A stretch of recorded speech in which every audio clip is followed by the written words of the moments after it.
Hallo daar. So, as jy een van die talle mense is wat deur die OneCoin skema seergemaak is hierdie gids spesifiek vir jou. Ons gaan vandag die amptelike proses stap vir stap afbreek sodat jy presies weet hoe om vir finansiële vergoeding aansoek te doen. Ons hou by die amptelike riglyne en ons gaan dit so eenvoudig en duidelik as moontlik maak. Goed, kom ons spring dadelik weg. Die goeie nuus is dat die Amerikaanse Departement van Justisie 'n klomp van die geld wat deur die OneCoin base gemaak is, gekonfiskeer het. En nou het hulle 'n amptelike proses opgestel vir slagoffers, mense soos jy, om 'n deel van daardie geld terug te eis.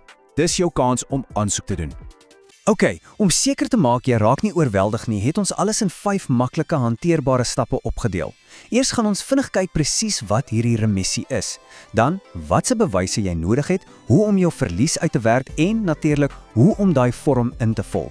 En heel laaste gee ons jou 'n vinnige kontrolelys om seker te maak alles is piekfyn voor jy dit instuur. Kom ons begin by die begin. Dis baie belangrik dat ons eers presies verstaan wat hierdie proses behels. En dalk nog belangriker, wie kwalifiseer eintlik om 'n eis in te dien? Die heel belangrikste ding om hier te onthou is dat jy nie 'n hofsaak begin nie. Hierdie is 'n amptelike proses wat deur die regering bestuur word. As jy tussen 2014 en 2019 geld in OneCoin gesit het en jy het verloor, dan kwalifiseer jy heel waarskynlik om aansoek te doen. Die hele idee is doeteenvoudig om die geld wat reeds teruggekry is, regverdig onder die slagoffers te versprei. Nou hierdie is 'n datum wat jy sommer nou moet neerskryf, 30 Junie 2026. Jou petisie moet teen daardie dag geposmerk of ontvang weer. Daar is geen uitsonderings nie, dit is die absolute finale spertyd. So moenie wag tot op die laaste nippertjie nie. Goed, nou weet ons wat aangaan, kom ons raak prakties. Jou heel eerste taak is om al die nodige dokumentasie bymekaar te maak. Jy moet kan bewys dat jy belê het en dat jy 'n verlies gely het. So, watter tipe bewyse jy nodig? Wel, die administrateur soek vir enige iets wat jou storie kan staaf. Dink aan dinge soos ou e-posse, bestellingsbevestigings of dalk selfs skermskotte van jou ou OneCoin rekening as jy dit het. Veral belangrik is finansiële goed soos bankstate of bewyse van oorplasings. Enige papierspoor is goud werd. OK, hierdie is super belangrik en dit kom reguit van die vorm af. Stuur slegs afskrifte van jou dokumente in. Hulle gaan nie jou oorspronklikes terugstuur nie. So hou daai oorspronklikes veilig by die huis. Ek sê dit weer, maak afskrifte van alles. Reg, hierdie volgende deel is krities. Jou eis moet gebaseer wees op jou netto verlies. Wat beteken dit? Wel, dit beteken dis nie net die totale bedrag wat jy ingesit het nie. Dis die finale bedrag nadat jy enige geld wat jy dalk teruggekry het afgetrek het. En kyk hier, dis eintlik so maklik soos 1, 2, 3. Stap 1. Tel al die geld bymekaar wat jy aan OneCoin pakkette spandeer het. Stap 2. Tel enige geld bymekaar wat jy op enige manier teruggekry het. En stap 3. Trek die tweede bedrag van die eerste een af. Daai finale syfer, dis jou netto verlies. Die vorm self maak dit vir jou nogal maklik. Kyk hier, hulle gee vir jou 'n handige tabel om te gebruik.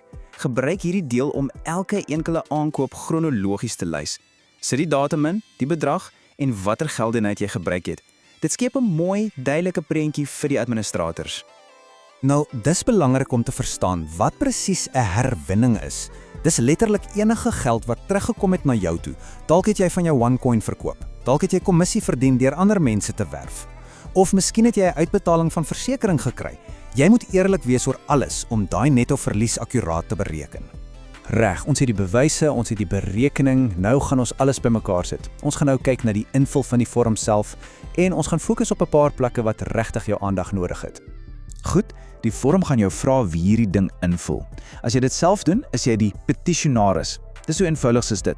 As 'n prokureur of iemand anders jou help, dan is hulle jou verteenwoordiger en hulle sal daardie deel moet invul.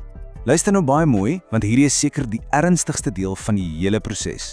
Deur hierdie verklaring te teken, sweer jy letterlike eed, onder straf van menieet, dat elke liewe stukkie inligting wat jy gegee het, die absolute waarheid is. Dis 'n wettig bindende verklaring, so maak seker alles is 100% korrek. En dit bring ons by 'n baie eenvoudige maar kritiese punt. Jy moet dit onderteken. Die administrateur sal heel waarskynlik 'n ongetekende petisie net weggooi. Dis een van die mees algemene foute wat mense maak. So maak dubbel, nee trippel seker jy het geteken voor jy dit stuur. Ons is amper daar. Voordat jy jou petisie instuur, is dit 'n baie goeie idee om net vinnig deur 'n finale kontrolelys te gaan. Dit sal jou kanse op 'n suksesvolle eis soveel beter maak. Goed, voor jy daai koevert seël of daai stuurknoppie druk, kom ons haal diep asem en doen een laaste vinnige oorsig saam. Hier's jou finale 4-puntlys. Nommer 1: Is die verklaring geteken? Nommer 2: Is afskrifte van al jou bewyse aangeheg? Nommer 3: Het jy 'n volledige stel afskrifte vir jou eie rekords gemaak? En nommer 4: Net om dit weer in te vryf, stuur jy slegs afskrifte, nie die oorspronklike dokumente nie. En laastens, hoe kry jy hierdie hele pakket by hulle uit? Wel, jy het 3 keuses. Jy kan alles per pos stuur na die adres in New York, jy kan alles skandeer en per e-pos aanstuur, of jy kan die online portaal op hulle webtuiste gebruik. Kies net die een wat vir jou die beste werk. En daar het jy dit, die volledige padkaart om jou OneCoin remissie petisie in te doen. Ja, dit kan dalk 'n bietjie oorweldigend voel, maar as jy dit net stap vir stap vat, is dit absoluut haalbaar. So die vraag vir jou is eenvoudig: wat is daardie een klein aksie, miskien net om daardie een ou bankstaat te gaan soek, wat jy vandag nog kan doen om die bal aan die rol te sit?